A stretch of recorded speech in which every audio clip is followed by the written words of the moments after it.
It is an interesting question. What if you came here to play? How many times do you have a conscious moment throughout the day where you just simply ask yourself, what am I doing here? And not just here, as in the coffee shop or your mother-in-law's house. I mean, you know why you're there. You have an answer to that. It's usually not a great one, but you have that answer. But this is a question that we wrestle with all the time. Why are we here? Why are we even here? The great existential question of them all.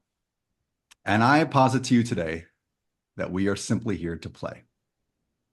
And this takes on every conceivable manifestation you can imagine. And the way that I've been able to distill it, and the way I'm going to describe it today, is our soul's journey through this adventure down here on Earth can be distilled into one simple experience, which is basically a trip to Vegas. Now, I want all of your great Vegas stories afterwards in the Q&A. And when I say great Vegas stories, I mean the things that you cannot discuss in mixed polite company. But the beauty of this gathering today is that it's not polite company. So we can say whatever we want. It's raw, it's uncut. Dennis, thank you, sir. Appreciate you. And the essence of our entire journey here is going to be understood this way. So what I want to do is walk you through my own journey and how it mirrored essentially a trip to Vegas. And then I would love to hear your experiences about how you can tap into that, how this essence of play speaks to your life. At what point did you forget that you were here to play? And at what point did you remember that you were here to play? So let's boil it down to the very beginning.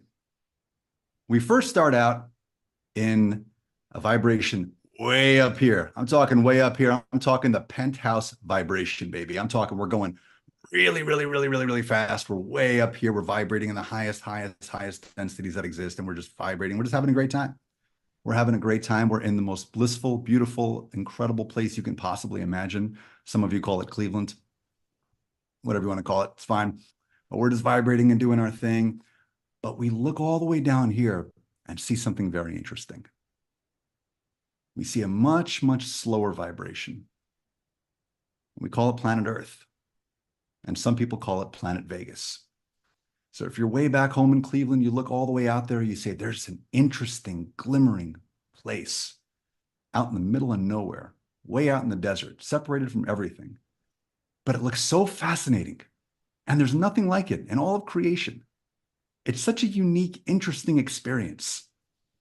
And I could watch YouTube channels on it. I could listen to people talk about it who got back from there. I can hear my brother-in-law's tale about how he lost his mortgage out there and now he has to move in with me, and that's going to be an experience. But I can hear about it, but it's not the same as experiencing it. Your soul decides, you know what, I'm going to experience it because there's nothing like quite being there. And I'm going down there to play because that's the kind of town you can play unlike anywhere else in the cosmos. There's nothing else like it. So I said, all right, your soul makes a decision. Here we're going to go. We're making this happen. We're going out there. We are going down to planet Vegas, baby. So the first thing you do, you book that flight, you get on Spirit Airlines, and you choose Spirit because you just got your jiu-jitsu black belt, so you're ready for whatever comes at you at 35,000 feet. That's the place. Like, let's go. It's showtime. You get on that Spirit flight, and you finally start descending in. You start seeing it.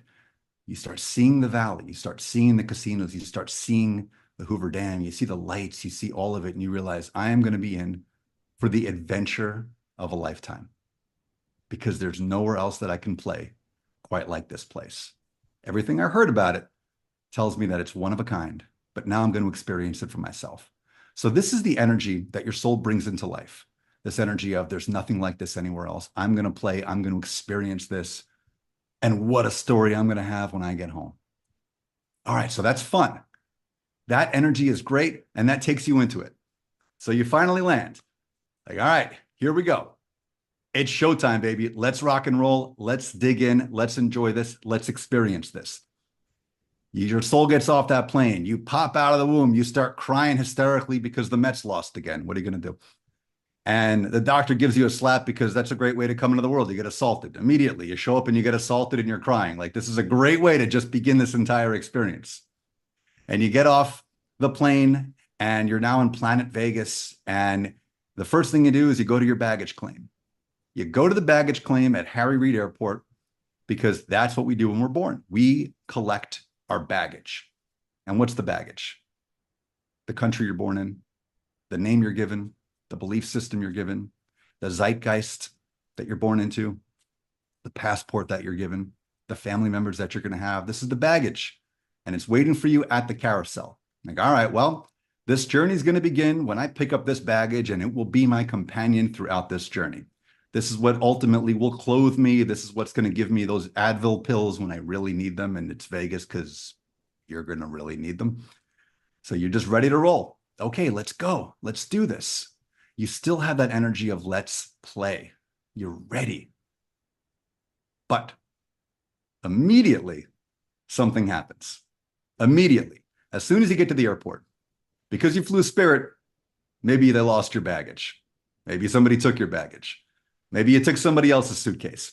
There's always some kind of a snafu right out of the gate. And that's that birth trauma. There's always a little something that happens that starts to nestle its way into your cellular DNA, into your cellular memory, and it sticks with you.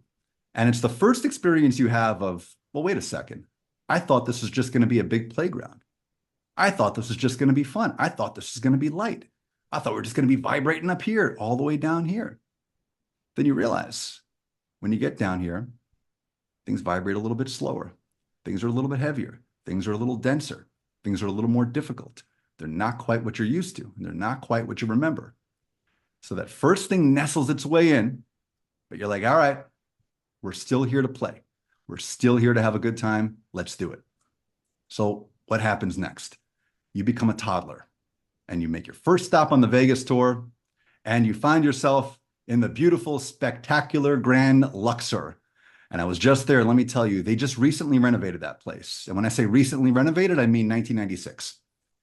But you show up to the Luxor and you're like, all right, I'm going to check in now. I'm going to begin this adventure. You're a toddler. You're wide-eyed. You're excited.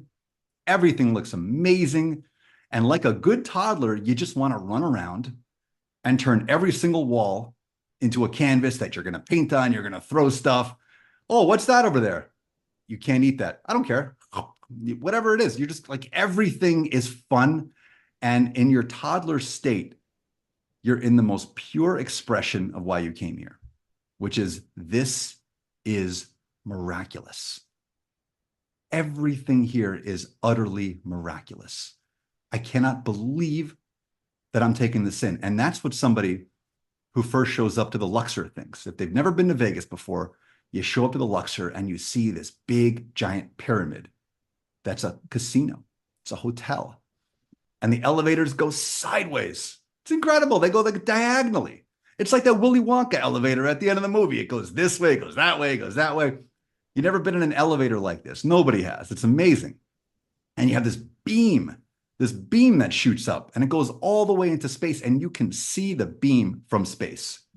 The first-time visitor looks at this and is just utterly taken in by the miracle of what this is. The same way a toddler just looks around and takes in the miracle of what this is, how incredible this is, and understands intuitively, this shouldn't even be here. None of this should even be here. This is a big playground in the middle of an utterly inhospitable desert. And yet here it is. And people are coming from all over the world to have a great time in the middle of this utterly inhospitable desert. And look what we've turned it into. And we've built a giant pyramid here with a beam that can be seen from space and elevators that go this way. And as a toddler, you have that. But this starts to happen in the toddlerhood. You start to see constraints start showing up. And the playful spirit starts to get boxed in just a little bit. Just a little bit. It's still mostly fun. But now you start seeing little things show up. Maybe you're at the Luxor. You booked a suite to have an all-day tailgate before the game over at Allegiant, and you booked it for 11 a.m. The game starts at 3, and the room's not ready until 3. I'm not speaking from very recent experience or anything. And suddenly you have a resort fee they slap on you for $45 a night. You're like, wait a second, I didn't sign up for this. It's not even a resort. What are we talking about? Parking for $25 a night. All these things start coming at you. And your resting state of play, which is, I just want to experience everything and have fun and just have a good time, starts to get boxed in a little bit by these unexpected, dense things that start coming your way and start pulling you down a little bit. And as a toddler, this happens in our lives. You start seeing these rules. Well, you can't eat that. Well, why not? Well, you just can't. Well, I want to say that. And, the kids who repeat what their parents say in public, funniest thing in the world, by the way. But the parents say, you can't do that. You're going to embarrass us. So you can't say that. And you can't eat that. And you can't touch that. And you can't go there. And you can't associate with them. And all these little boxes start to form. And the playful spirit, that's great, starts to get shrunken down just a little bit. Now, the fun part is you're still a toddler. You're still young. It's still day one in Vegas. You're still at the Luxor. You're still having a great time. But you start getting boxed in a little bit. Then day two comes around. You go into your childhood. Now you're at the Excalibur and you're still having a great time. You go a little further up the strip. The goal is to get to the Bellagio. That's the goal. You want to get to the Bellagio. So the next place you go to get there is the Excalibur. This is really cool too. And now you're looking around saying, wow, okay, I've got King Arthur's sword in this rock over here and a bunch of restaurants that charge me $28 for a slice of pizza. What could possibly be better than this? This is really fun. But then other things start to happen too that just box you in a little bit more. You start getting more and more rules. You start getting more and more regulations, and you start collecting experiences that slow down that vibration, that bring you further into the Vegas game, to the point now where you start to take Vegas a little seriously. Little seriously. You're a kid in school, and suddenly this playful thing gets turned into an obligation. Now, this is the first time you've ever experienced this. You don't even know what this is, an obligation. You say, ooh, okay, I'm 9 years old. I'm in third grade, and I'm being taught math. Math is fun. This is great. Numbers, I get to play with numbers. Who wouldn't want to just play with numbers? I could just do that and do that and do that. But they tell you, you don't get to play with numbers. You have to learn the numbers and then tell us what you learned on something called a test.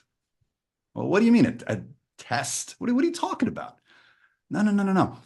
You can't just play with numbers. You can't just have fun.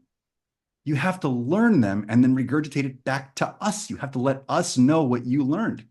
So now you're taking this really, really high vibration and you're slowing it down even more and contracting it even more. And this playful spirit that we came in with is slowing down gradually, step by step by step by step. Now we're taking the trauma from the birth, and now we're taking the rules from toddlerhood, and now we're taking the test, and all these things are starting to come together to slow down that playful spirit and bring us into a place where now we're starting to take Vegas a little seriously. Now we're at the Excalibur saying, well, wait a second now. I came here just to play. I came here to show up. I came here just to talk to the tourists that are coming in from all over the world. I came here to play a $10 table, but now the table minimum is $25. Now gambling has to be a serious thing, because if I start losing at the $25 table, I'm going to get cleaned out and this trip's going to be over. So that happens at the Excalibur. And then your next stop on the tour are your teenage years. This is where the fun really begins. Then you go to the New York, New York. Now, I love the New York, New York. I was just there. They got a brand new wing at the New York, New York. It's called the Staten Island wing. Yeah, the rooms are paid by the hour. It's great. Yeah, the first day I was there, the housekeeping staff came by and dumped garbage in the room. But anyway, I can say that some of my best friends have escaped from Staten Island. So Staten Island wing at the New York, New York. It's fun. It's a fun property, and it's a great property to show what your teenage years are, because there's a lot of fun that you can have, and some of that spirit starts to get restless now. You get this restless playfulness. It's not like your earlier playfulness that you showed up with, where everything is just a big show. It's just a big game. It's just a big dream. Now it's no. We got to get to that bar on time. We got to get to that show. We got to get to that party. We got to get to that table. We got to get to this. And I'm locked in, and I've got to do this. I've got to do this. And notice the shift that happens from I want to do this to I've got to do this. I've got to get into that college. I've got to get these grades. I've got to make my parents happy. I've got to. Complete shift from I want to. Then we move on to the Cosmo. Let me tell you, the Cosmo is fun, baby. The Cosmo is a great time. The Cosmo is your 20s. The Cosmo is glitzy and it's glamorous. And that's where you can really let loose and have some fun. And you're thinking, okay, now I have finally rediscovered the spirit of what this all means, of why I came here to play, because you have the chandelier bar, which is gorgeous, and you have all these cool things that are happening. And now you feel like you've made it. But the problem is, while you're at the Cosmo, you're taking the game really seriously now. Now you're putting on your Sunday best. Now you're looking really sharp. Now you're putting on your best shoes and your best outfit. You're trying to attract people. You're trying to do your thing. You're thinking, okay, I got to really, really make it play tonight. I've got to. I got to look good. Got to sound good. I got to be good. And that person at the Cosmo who's looking to impress people, who's looking to make some money at the tables, who's just looking to be the big person in town is totally disconnected from that person who first got off the plane and went to the Luxor and looked around, realizing this is just a miracle. This is just incredible. You're no longer looking around the Cosmo thinking, this is a miracle, this is incredible. You're thinking, oh, I've got to do this, I've got to do that. I've got to get to the Bellagio. That's where I've got to go. And guess what? You finally get to the Bellagio. You get in your 30s, you get in your 40s, you make it to the Bellagio. Congratulations, you finally got there. You've achieved the brass ring. You've achieved the thing everybody in Vegas said you need to achieve, which is to get the suite overlooking the fountains. You got the job. You got the spouse. You got the kids. You got the house. You got the title. You got all the things. Congratulations. You made it. And now you're more miserable than ever. You are totally and utterly disconnected from that kid who showed up to the Luxor and thought that elevator going that way was the absolute coolest thing they ever saw in their entire life. And now you're looking over to those Bellagio fountains, and all you can think to yourself is, well, they have a water shortage out here in the desert. Should they really be doing that? And then, you go downstairs and you want to have one of these wonderful breakfasts at one of their great Italian cafes, and all you can think is, this coffee is good, but maybe $12 for a coffee. I mean, really, is that what we're doing here? $12 for a coffee, and my suite, maybe I should have taken a black light. I don't know who was here before. I don't know what's happening. And oh God, we got, you gotta wait 3 hours for a dinner reservation to eat at 8:30. I mean, we were supposed to eat earlier than that. And what was a miracle and is a miracle now becomes an obligation and now becomes something you got sucked into. The real magic of the game, real magic happens when you take one step back from your suite in the Bellagio. You look outside of that window, you look over on those fountains, say, wow, I am in the entertainment capital of the world in the middle of an inhospitable desert. And I'm looking at a water, music, and light show that should be impossible. And yet it's happening, and I am here to be a part of it.